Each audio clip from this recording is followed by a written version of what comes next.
अस्सलाम वालेकुम फ्रेंड्स, इस वीडियो में हम जानेंगे डच ईस्ट इंडिया कंपनी के बारे में। फ्रेंड्स, जब पुर्तगालियों ने इंडिया तक आने के सी रूट को खोज लिया था उन्होंने, तो और उन्होंने यहाँ पे आके बहुत ज़्यादा प्रॉफिट भी कमाया था इंडिया में आके। तो फिर यूरोप के जो दूसरे ट्रेडर्स थे उन्होंने भी सोचा कि हम भी ईस्ट में जाके प्रॉफिट कमाएंगे। तो इस तरह से ब्रिटिशर्स, डच, इन लोग भी जो है इंडिया में उन्होंने आना शुरू किया।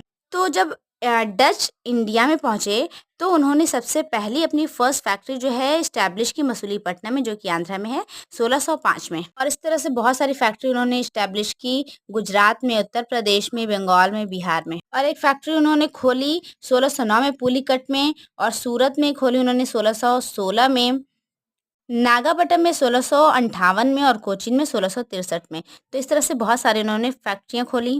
तो वो बहुत अच्छे तरीके से ट्रेड में इन्वॉल्व हुए, और फिर यहाँ से वो इंडिया से इंडिगो, टेक्सटाइल, अफ़ीम, राइस वगैरह को वो इंडिया से लेके जाकर जहाँ पे दूसरे इलाकों में जहाँ इनकी डिमांड रहती थी वहाँ ले जाके के बेचते थे। फिर जब जो डच डच इंडिया में आए थे तो उसी वक्त में ये ब्रिटिशर्स का भी उदय हो रहा था। तो कई मर्तबा ऐसा हुआ कि डच और इंग्लिश के बीच में बहुत मतलब मतभेड़ हुई, लड़ाई झगड़े हुए, और यहाँ तक कि खून खराबा भी हुआ। तो एक बार तो ऐसा हुआ कि एम्बोयना नाम की एक जगह है इंडोनेशिया में, वहाँ पे भी इन लोग ट्रेड करते थे। तो वहाँ पे इन डचों ने 10 ब्रिटिशर्स को, इंग्लिशमैन को पकड़ कर के मार दिया 1623 में। उसके बाद एक ट्रीटी साइन हुई 1667 में ब्रिटिशर्स और डच के बीच में। एक कॉम्प्रोमाइज़ हुआ, उसमें ये हुआ कि डचों से कहा गया कि आप इंडोनेशिया में ट्रेड करो, और ब्रिटिशर्स का क्लेम ये था कि वो सिर्फ जो है इंडिया में ट्रेड करेंगे। तो इस तरह वो लोग लड़ाई झगड़े से दूर भी रहेंगे, लेकिन फिर भी डच इंडिया में सिल्क, कॉटन, इंडिगो, राइस, इन सारी चीज़ों के ट्रेड के लिए आते रहते थे और यहाँ पे आके ट्रेड करते थे। और इसी तरह से फिर एक बार ये हुआ कि इंग्लिश शिप जो है बे ऑफ बंगाल से जा रही थी, तो डच फोर्स ने क्या किया, उसको कैप्चर कर लिया। यहाँ पे आई ब्रिटिशर्स को गुस्सा कि हमारे दरमियान जब एक कॉम्प्रोमाइज़ हो चुका है उसके बावजूद आप लोग क्यों ऐसा कर रहे हो।